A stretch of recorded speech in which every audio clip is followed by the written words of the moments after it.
Salam sejahtera buat kita semua. Bapak Ibu asesor yang kami hormati, perkenalkan saya Parvediasi Megawati Rangka, Magister Farmasi. Saya adalah salah satu dosen tetap program studi Diploma 3 Farmasi, Fakultas Ilmu Kesehatan Universitas Pelita Harapan. Pada kesempatan kali ini, perkenalkan saya untuk menyampaikan pernyataan diri saya sebagai dosen melalui video unjuk kerja Tridharma perguruan tinggi di bidang pengajaran yang terbagi dalam 2 bagian. Bagian pertama, saya akan menjelaskan gambaran umum mengenai salah satu mata kuliah yang saya ampu, yaitu pengantar usaha di bidang farmasi, salah satu dari materi mata kuliah apotik wirausahaan. Bagian yang kedua adalah model pengajaran dan interaksi saat tatap muka di kelas.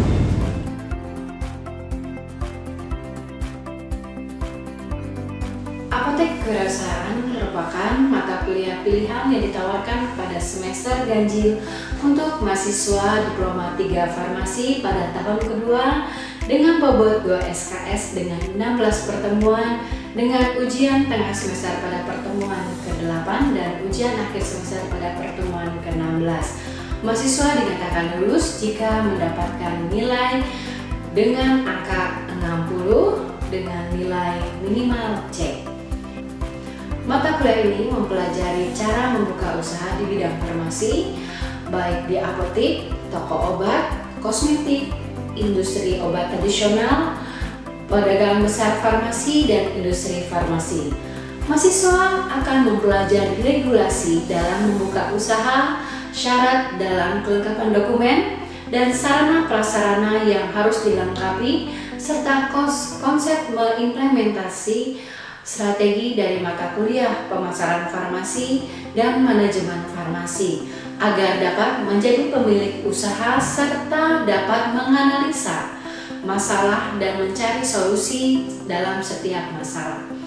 Mahasiswa juga mendapatkan materi tentang perencanaan, pelaksanaan, pelaporan, dan evaluasi usaha di bidang farmasi. Mata kuliah ini memiliki capaian pembelajaran lulusan dari sikap, pengetahuan, keterampilan umum, dan keterampilan khusus. Sikap menginternalisasi semangat kemandirian, berjuang, dan kewirausahaan, kemudian pengetahuan menguasai prinsip dasar kewirausahaan, sedangkan keterampilan umum mampu memecahkan masalah pekerjaan dengan sifat dan konteks yang sesuai bidang keahliannya dalam terapan, misalnya pemikiran logis, inovatif, dan kebertanggungjawaban hasilnya secara mandiri. Sedangkan keterampilan khusus untuk berinovasi dan kreatif dalam merancang dan melaksanakan evaluasi dan mengembangkan lapangan pekerjaan usaha di bidang farmasi. Sedangkan capaian pembelajaran mata kuliah diharapkan mahasiswa mampu menyebutkan usaha di bidang farmasi dan regulasi pendiri usaha. Mahasiswa mampu memahami kriteria sebagai pemilik usaha di bidang farmasi. Mahasiswa mampu menerapkan prinsip dan sifat kewirausahaan. Mahasiswa mampu menganalisis standar pelayanan dan pembuatan apotik atau produk, toko obat, industri kesehatan. Mahasiswa mampu mengevaluasi mengelola usaha. Metode belajar sinkronus dan asinkronus. Sinkronus merupakan tatap muka di kelas. Pada saat proses belajar mengajar digunakan dengan cara ceramah, dengan menyampaikan materi yang sudah diberikan terlebih dahulu di aplikasi Moodle yang tersedia dari Universitas Pelita Harapan, dan mahasiswa wajib untuk mengakses untuk membacanya selama 2 hari sebelum pertemuan di kelas, dan juga membaca selama 100 menit materi apa yang akan mereka terima pada hari itu.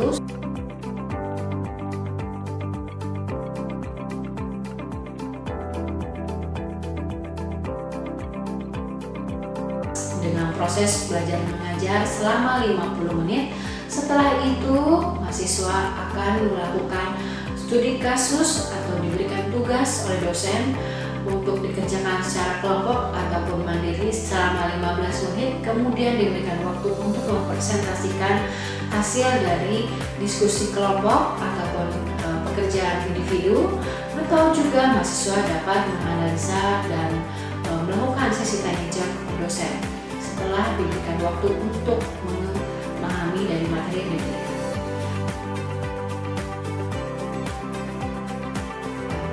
Selain asinkronus, mahasiswa akan belajar mandiri, diberikan tugas baik secara individu maupun kelompok melalui aplikasi Moodle. Nah, di sini dosen akan menginstruksikan apa yang akan dikerjakan mahasiswa, baik itu proyek atau studi kasus. Dan dosen akan memberikan materi dan mahasiswa akan mereview materi tersebut dan juga akan dikumpulkan pada saat akhir pembelajaran. Sedangkan sinkronus dapat dilakukan metode hybrid, di saat mahasiswa dapat mengikuti pembelajaran dan juga akan direkam hasil pembelajaran tersebut di aplikasi yang telah tersedia di Universitas Pelita Harapan maupun aplikasi Teams. Nah, untuk mengulang jika mahasiswa mengalami kendala dalam jaringan, mereka akan melihat rekaman dari pembelajaran pada hari itu.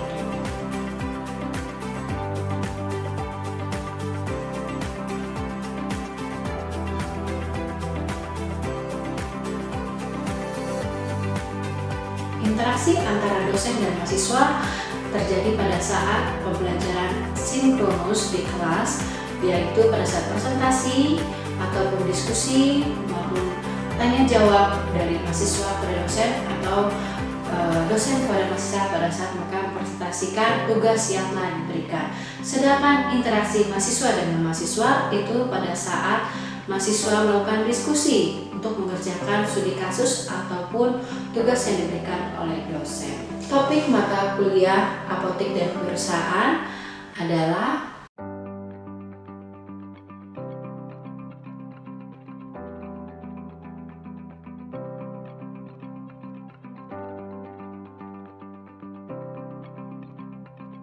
baik. Selamat pagi anak-anak.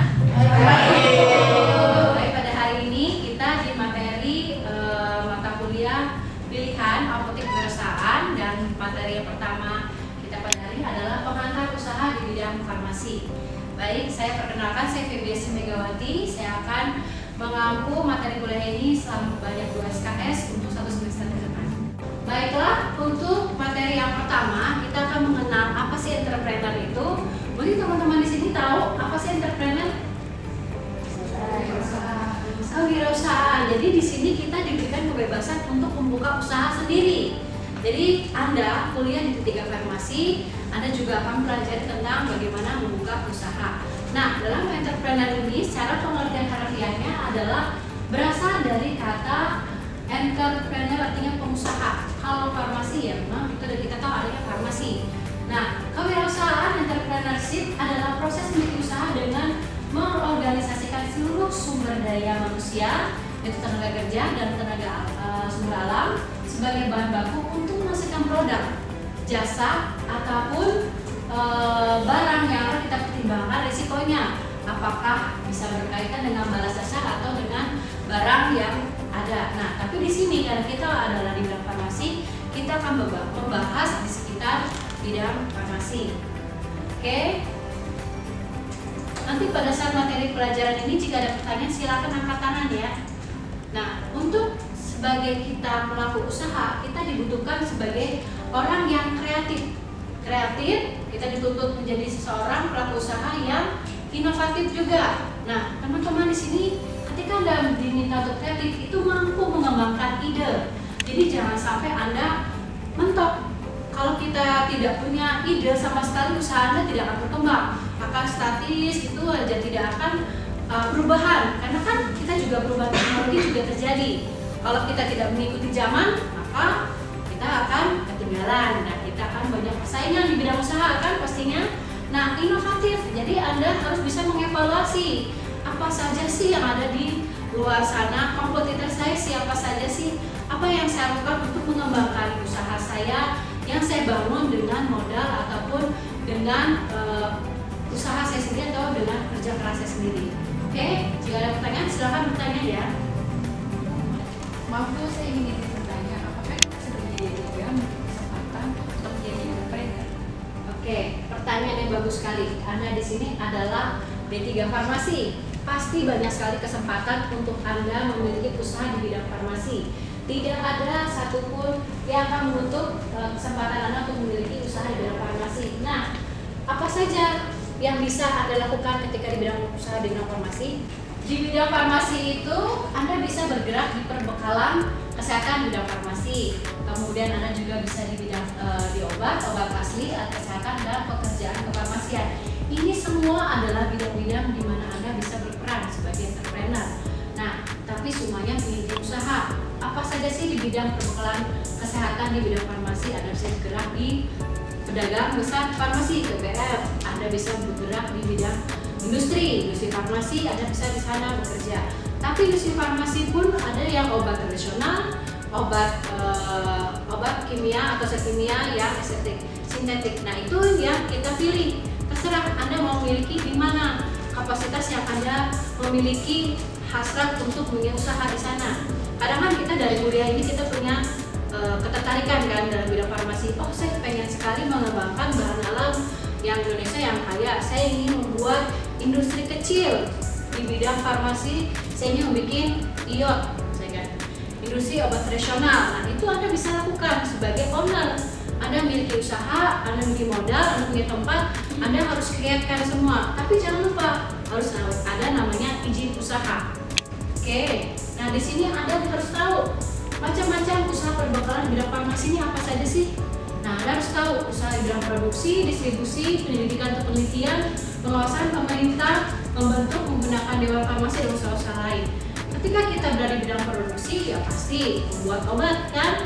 Ada yang bahan aktif atau bentuk sediaan obat yang udah jadi, yang beredar di pasaran, yang sekarang ada konsumsi. Nah, bisa juga Anda di bidang distribusi. Jadi menyebarkan, membantu distributor. Saya kan di bidang usaha farmasi, Anda punyai dudukan di sana, Anda bisa membuat usaha di sana. Anda bisa membeli dari pabrik obat, kemudian Anda memberikan distribusikan ke apotek, klinik atau rumah sakit. Itu Anda punya peluang usaha di sana. Nah, kalau di penelitian, Anda juga bisa. Jadi misalnya dari daerah, kan di sini banyak dari daerah kan? Nah, dari daerah Anda bisa melihat apa resep nenek moyang yang bisa Anda kembangkan. Oke, misalnya buat jambu, kan buat untuk diare, Anda bisa kembangkan dan teliti bagaimana mengkreat dari daun jambu ini untuk menjadi mengobati penyakit diare. Nah, Anda bisa bikin apa yang sudah beredar di pasaran untuk tablet kan?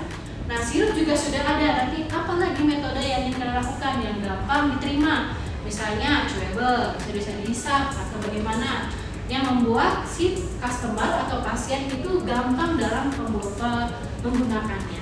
Dari hal yang sudah saya jelaskan tadi, memang kita juga harus tahu apa sih yang harus kita persiapkan sebagai entrepreneur. Tidak hanya punya modal, tempat dan kemauan aja ya. Oke. Ya, dari Wadi tadi mau tanya kan?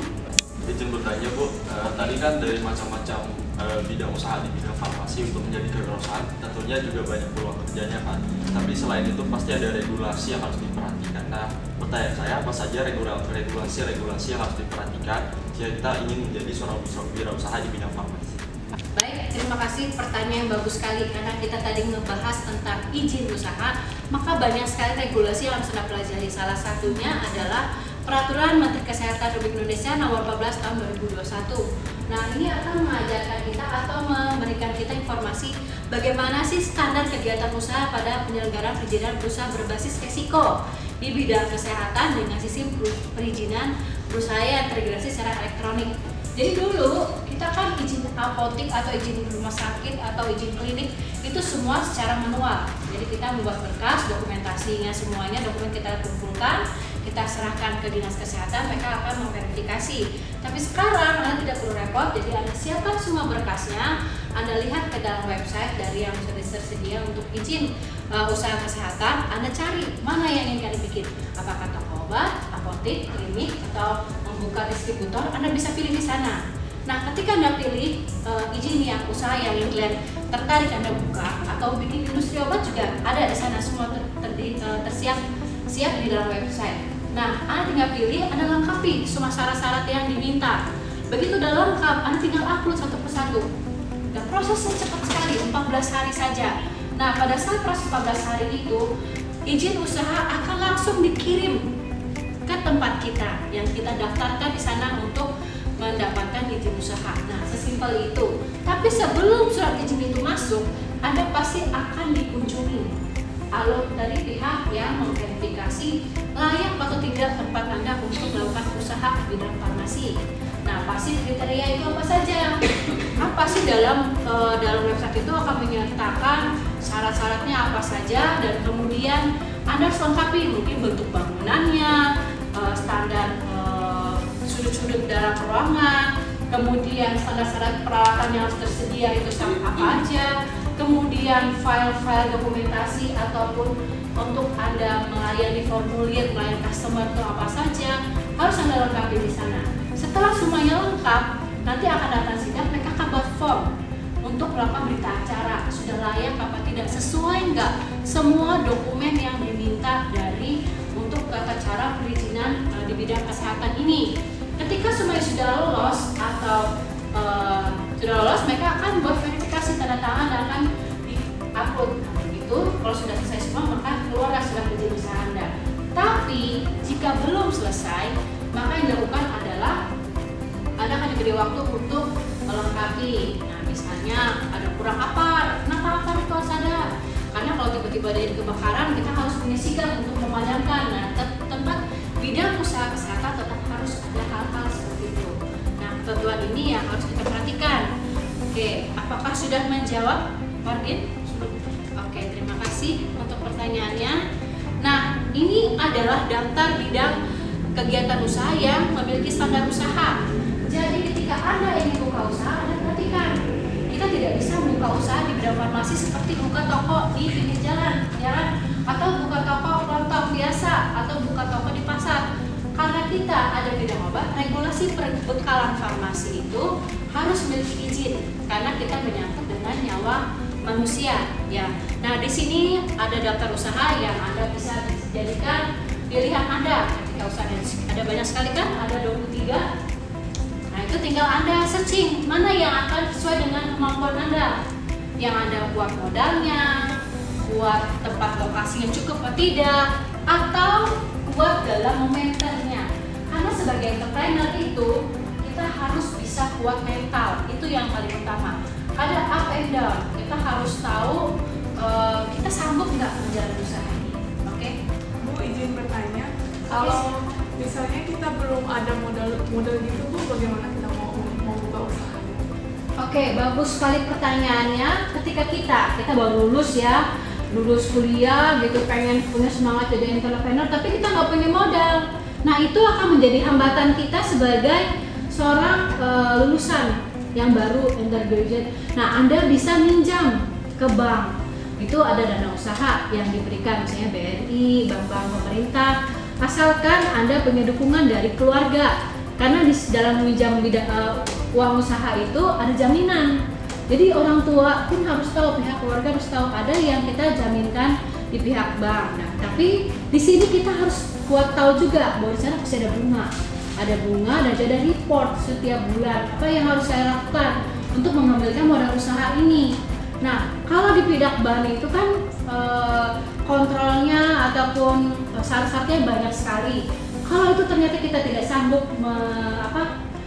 mendapatkan dana usaha tersebut, Anda bisa melakukan apa? Sharing dengan teman-teman. Mungkin satu kelas ini Anda bisa sharing untuk bisa mengumpulkan siapa yang ingin menjadi pengusaha di bidang farmasi. Mungkin Anda mau bikin toko obat dulu yang paling gampang. Nah, Anda kumpulkan siapa punya modal mungkin 5 juta 10 orang. Bikinlah PT. Nah, dari PT itu Anda akan mengumpulkan semua modal, Anda bisa melakukan usaha di bidang farmasi. Nah, di akhir nanti Anda bisa sharing profit. Kalau jika ada setiap akhir tahun, Anda akan hitung keuntungannya, akan kita bagi. Itu kalau bagian keduanya dengan pengumpulan dana dengan teman-temannya. Tapi ada juga biasanya dengan dana usaha keluarga, ya kan? Kadang-kadang keluarga pun membutuhkan bisnis, karena kan sudah mulai semua kan pasti punya dream kan, anak saya mau jadi bos nih, gitu kan? Ketika Anda sudah mempunyai kemampuan untuk memiliki usaha, dia pasti akan, kita punya tabungan, orang tua punya tabungan, itu bisa digunakan untuk membuka usaha, ya. Oke, apakah sudah bisa menjawab, Eka? Oke, terima kasih. Nah, ini modal. Nah, ini yang saya akan sampaikan. Di sini kita akan masuk ke pemilik modal. Tadi lanjutan dari pertanyaan Eka, ya. Nah, pemilik modal itu ada yang harus Anda ketahui. Sebagai pemilik modal, Anda juga harus belajar. Tidak hanya kita sebagai seorang D3 farmasi, seorang tenaga kesehatan atau tenaga farmasian yang harus mempelajari standar kegiatan usaha farmasian. Mungkin kita nggak punya usaha, nggak punya modal, tapi ada keluarga yang punya modal dan mereka menjadi pemilik usaha. Nah, kita yang mau menjalankan itu bisa juga. Cuma karena kita sifatnya menjalankan, berarti kita menerima salary, gaji. Nah, cuma di sini yang harus Anda sepaham dengan pemilik modal adalah standar kegiatan usaha kefarmasian kesehatan farmasi ini harus Anda jelaskan supaya tidak terjadi kesalahpahaman dalam melakukan operasional. Sehingga pemilik modal usaha ini juga harus tahu regulasi-regulasi apa yang harus mereka lakukan sebelum memutuskan membuka usaha. Kadang-kadang banyak orang punya modal mengira bisnis bidang farmasi itu 1 tahun balik modal. Nah, apalagi Anda tahu margin yang disepakati dari pemerintah itu tidak lebih dari 5% kan? Nah, itu yang harus ditekankan. Dari margin 25% itu harus bisa mencakup bagaimana bayar gaji, biaya operasional, dan juga untuk tabungan pengembalian modal atau sewa tempat. Itu banyak sekali komponen-komponen dalam laporan yang harus Anda jelaskan kepada pemilik modal supaya jangan terjadi masalah di kemudian hari, ya. Oke. Untuk next, ada hal-hal yang harus Anda perhatikan ketika Anda buka usaha. Nah, ini ruang usaha, istilah definisi usaha itu harus Anda jelaskan juga. Kalau yang punya modal keluarga, Anda harus jelaskan. Kalau Anda punya modal sudah teman-teman Anda satu teman permainan atau satu dalam bidang kefarmasian, Anda juga harus satu persepsi. Jangan sampai definisi-definisi ini Anda beda-beda.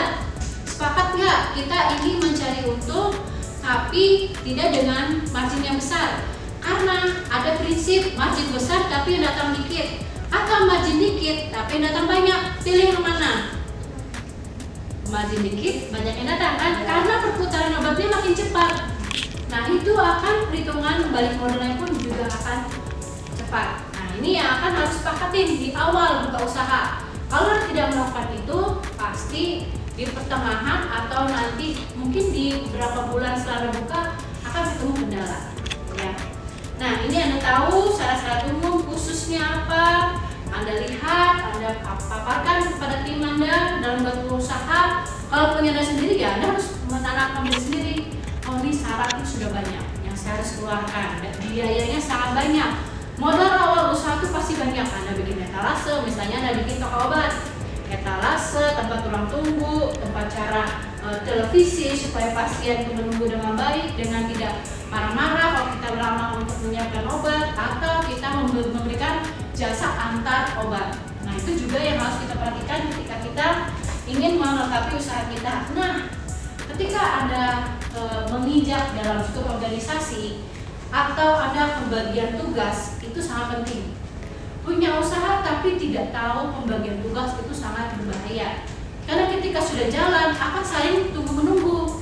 Siapa yang mengecek keuangan, siapa yang mengecek stok barang, siapa yang mengecek penjualan. Kan kalau kita tidak punya suatu organisasi akan susah Anda untuk mengumpulkan semua data itu. Kalau saya sendiri yang mengerjakan sebagai pengusaha, pasti saya akan capek sendiri kan. Karena sistem itu semua orang yang ada dalam usaha Anda harus bergerak dalam melaksanakan kegiatan dalam usaha ini agar semua manajemen usaha itu berjalan dan juga pelaporannya akan baik. Nah, di akhir bulan Anda bisa melihat apakah saya untung ataukah saya rugi. Itu setiap akhir bulan Anda harus melakukan evaluasi. Semakin lama Anda menyimpan kerugian itu, maka semua aset pribadi Anda akan tergerus. Itu yang harus kita hindari. Jangan sampai harusnya kita dapat untung, malah kita menjadi buntung. Betul sekali. baik. Itu yang harus Anda perhatikan. Nah, untuk pengurusan izin, ini Anda sudah harus tahu bagaimana standar-standarnya dari sertifikat standar usaha diberikan pemilik usaha, dari dinas kesehatan, penilaian sesuai jadi sudah diajukan, hasil pengecekan, verifikasi, perizinan syarat dan hasil pengamatan. Ini semua kalau sudah lengkap, Anda tinggal jalankan operasional dengan baik. Nah, itu adalah pentingnya kita mempelajari materi tentang usaha ini.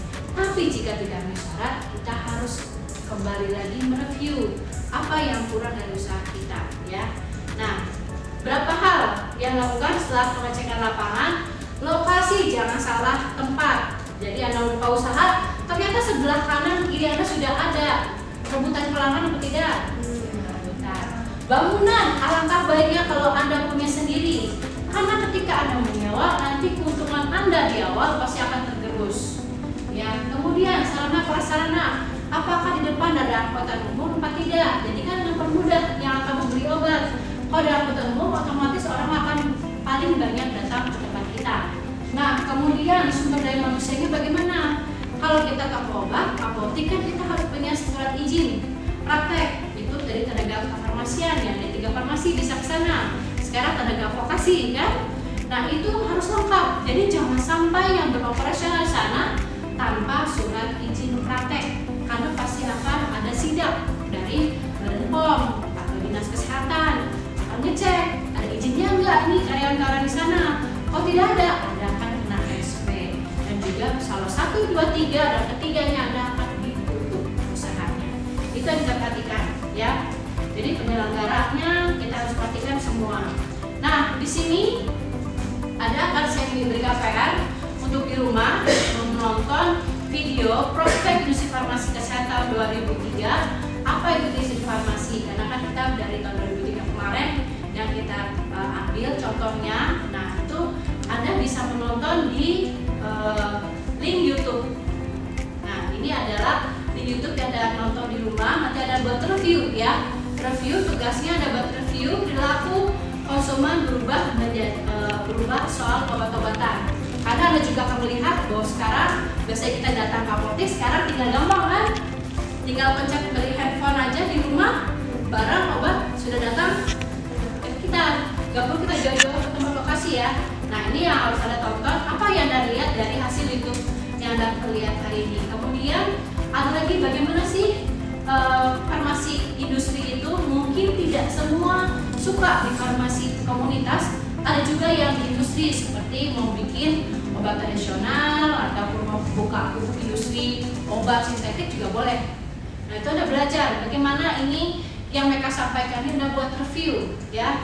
Kemudian nanti Anda akan membuat, nanti setelah materi ini kita akan diskusi apa pendapat Anda tentang prospek industri farmasi kesehatan di tahun 2003 dan juga bagaimana menurut Anda tentang industri farmasi.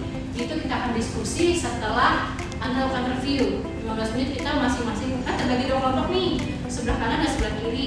Itu di sebelah kiri akan membahas untuk poin yang pertama, yang sebelah kanan akan membahas poin yang kedua. Ini adalah tugas Anda setelah materi ini. Oke? Nah, lembar kerja Anda di rumah juga ada. Silahkan Anda kerjakan berindividu. Yang tadi untuk YouTube Anda kerjakan secara kelompok. Sedangkan yang ini kerjaan lembar kerja mahasiswa Anda kerjakan masing-masing pribadi. Supaya materi kuliah ini bisa Anda kembangkan, Anda lihat. Jangan hanya melihat dari materi saja, tapi Anda bisa mengeksplor, melihat apa yang ada di luar sana yang bisa Anda jawab dari peluang usaha di bidang farmasi untuk standar D3 farmasi atau tenaga kefarmasian, usaha di bidang kesehatan yang menggunakan perusahaan, apalagi Anda beri contoh dan syarat-syarat apa yang harus Anda ketahui dan karakteristik apa yang Anda bangun untuk Anda sendiri sebagai entrepreneur. Baik, demikian materi perkuliahan hari ini. Semoga bermanfaat untuk Anda di kemudian hari. Selamat siang. Demikian video pernyataan diri saya sebagai dosen melalui video ujuk kerja Tridharma Perguruan Tinggi di bidang pengajaran. Semoga video ini dapat berkenan dan